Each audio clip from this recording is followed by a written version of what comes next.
So this video is to help people who have a Grand Design RV imagine what you want to do.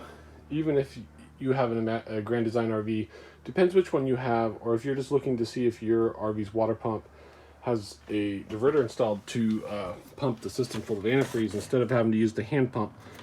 On some of the newer motorhomes that Grand Design is pumping out, they are installing the hose for winterization purposes. In this specific unit, it's underneath the stove. You remove the drawer, and then if you look inside here, the water pump is to the left, and you see that valve right there.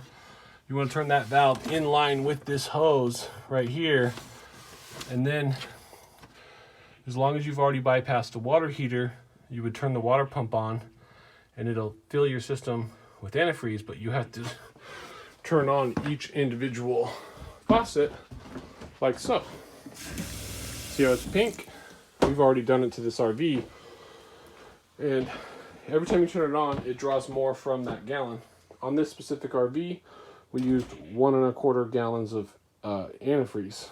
So that's where the water pump is on this one, and that's where the diverter hose is. Now when you're all done winterizing it, you want to turn off that valve and you want to drain the hose back into one of your gallon jugs of antifreeze so that it doesn't leak under your floor. If any does leak, just wipe it up right away and you should be fine. Until next time, guys, I hope this video helps somebody out there. Be sure to subscribe and comment below with any questions, and safe travels.